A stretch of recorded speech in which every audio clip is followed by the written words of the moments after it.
Сәлем достар, бүгін сіздермен модельдейтін юбкамыз юбка с запахом, яғни запахпен юбка. Енді әдеттегідей детальдарымызды алды, арты деп екіге бөліп аласыздар. Қазір біз алдыңғы детальмен жұмыс істейтін боламыз.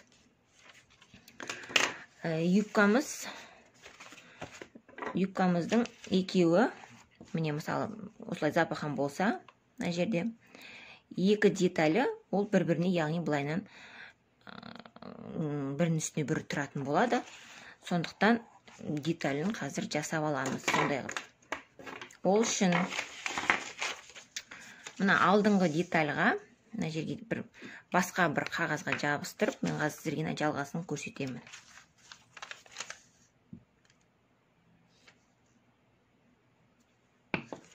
Міне, кез келген қағазға осылай жабыстырып аласыздар. Ол яғни біздің қағазымызды ұзартып жатырмыз. Содан кейін жаңағы өзіміздің юбкамыздың сызығы бойынша сызып аламыз. Қай жерде біздің юбкамыздың жаңағы тұрған жері мынау, міне. Мынау өзіміздің жаңағы макетіміз яғни. Енді қараңыздар, запахын жасау үшін бізге мына жердегі белді өлшеп аласыздар. Белдің бөлшегін, вытычканың қасындағы белдің бөлшегін өлшеп аласыздар. Ол қанша болады? Мысалы 12. Мына осы жерді өлшеп аламыз. Міне вытычка тұрған жерден мына жақты өлшеп аласыздар осы аралықта. Мысалы бұл 12 болса, 12.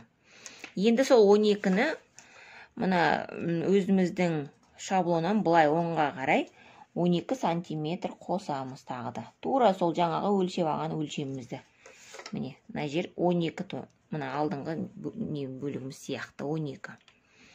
Енді мына өзіміздің шаблонымыздың етегінен ішке қарай 2 сантиметр аласыздар. Ішке қарай 2 сантиметр аламыз. Міне, 2 белгілеп алдық.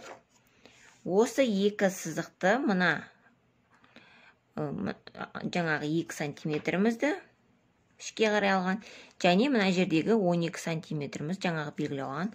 Осы екеуін қосамыз. 2 сызықты. Міне. Осылай қосып аласыздар. Міне. Енді осы шыққан, дайын шыққан деталімізді, макетімізді қиып аламыз. Қалай шықты, солай қиып аласыз.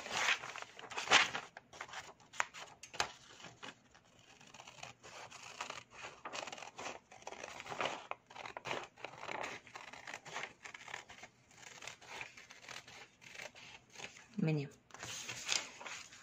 Мынау біздің юбкамыздың алды. Яғни қазір. Енді бұны матаға қойған кезде, мына жерде мысалы сіздерде долевая нит деген бар ғой, бізде матаның ұзыннан тұратын бөлшегі. Сол сызыққа біздің мына сызықты келтіріп қоямыз. Жаңағы өзіміздің макетіміздің, основной макеттің тұрған сызығын сол сызыққа келтіріп қоясыздар. Осылай жабыстырған кезде, матаға қойған кезде, міне солай подолевой осылайнан қойып барып матаға пішесіздер. Мысалы осылайнан болсын, мына жерде мысалы мына жердің барлығы бізде жіптер подолевой деп елестетіңіздер.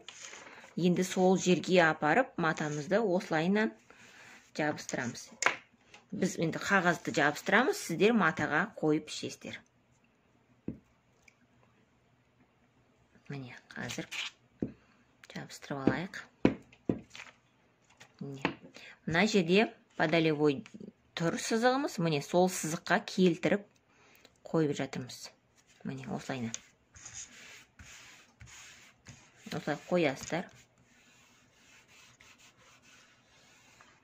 Вытечка барлығы тігіледі. Мына жеріміз бізде вытечкамыз. Бұның барлығы өз орнында. Міне. Мына жердің барлығы осылайнан қыз баласы. Вытечканың барлығын тігесіздер. Қазір енді тігіске қанша беретіндеріңізді айтамын. Міне осылай. Енді мына жерде долевая нить, ұмытпаңыздар, подолевой екен. Енді мына жанынан 1 сантиметр, мына жағынан 1,5 бересіздер тігіске, үстіңгі жағына 1 сантиметр, астына 1 мен 3 аралығында беруге болады. 3 берсеңіздер де болады. Бұл юбканы негізінде созылмайтын матадан тіккен дұрыс. Яғни костюмный матадан тіксе де болады. Мынау алдыңғы деталь. Бұдан алдыңғыдан бізде болады 2 деталь болады. 2 деталь. Өйткені юбкамыз ол бір-біріне айқасып тұратын болғандықтан, бұлайнан айқасып тұратын болғандықтан бұл 2 деталь болады. Мына жер 2 деталь. Енді артына көшеміз.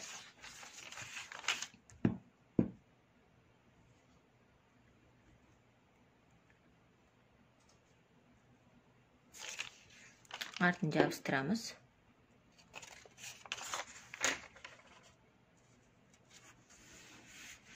Артында ешқандай өзгеріс болмайды. Егер де сіздер юбкадан кішкене жіңішкерткіңіз келсе, әдемі болып тұрып, юбка карандаш сияқты формасын жасағыңыз келсе, мына жердің барлығы мысалы обтягивающий болып тұратындай қылып сужение жасағыңыз келсе, мына жерде юбка карандаштың тәсілімен жасайсыздар. Алдыңғы сабақтан көрген боласыздар, юбка карандашты қалай жасау керек екенін. Мына жерден мысалы 2 сантиметр суженияға беруге болады. Мына жерден 2 сантиметр берсеңіздер, алдыңғы сабақтардан көріп, юбка карандашты жасағанда жасауға болады. Мына жерден осылай сызсаңыздар, мысалы, міне осылайнан алуға болады. Мына жерден 1-2 сантиметр алып, осылайнан жасауға болады. Егер етегін кішкене жіңішкертіп әдемі қылып жасаймын десеңіздер, осылайнан да олай жіңішкертпей ақ осылай да жасай беруге болады. Егер сіз мына жерден карандашный сияқты қылып, юбка карандаш сияқты жасасаңыз, значит сіз мына жерден де солай жасайсыз.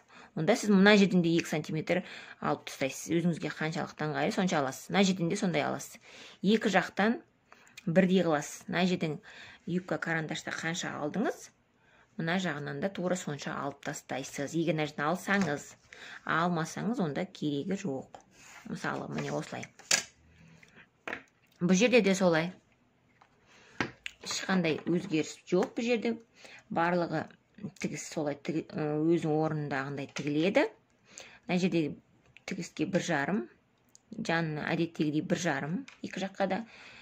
Жоғар жағына беліне 1 сантиметр тігіске, астына 3 деп айттық. Мына жаққа 3 берсеңіздер, алдына да 3 бересіздер. Міне, мынау біздің юбка карандаш. Ой, юбка запахом. Мынау бізде юбка запахпен, яғни бұл өте әдемі юбка болып шығады. Қазір көйлектерді де запахпен модада қазір өздеріңіз білесіздер. Сондықтан бұны етегін осылай запахпен әдемі қылып тігіп алуға болады. Міне, осылай шығады. Вытечкасын барлығын тігесіздер. Міне. Мынау юбка запахом бірінші тәсілі. Біз сабағымызды ары қарай жалғастырамыз. Мына жерде тағы да бір айта кететін зат. Мына жерді сіздер дуглиринмен жабыстырасыздар. Өйткені бұл жер созылып кетуі мүмкін. Аптачкамен тігеміз. Сосын мына жерін дуглиринмен жабыстыруды ұмытпаңыздар. Осыны ескеріңіздер. Осымен сабағымыз аяқталды. Келесі сабағымды жіберіп алмаңыздар. Каналға тіркеліп, лайк басып, қоңырауды басуды ұмытпаңыздар. Рахмет.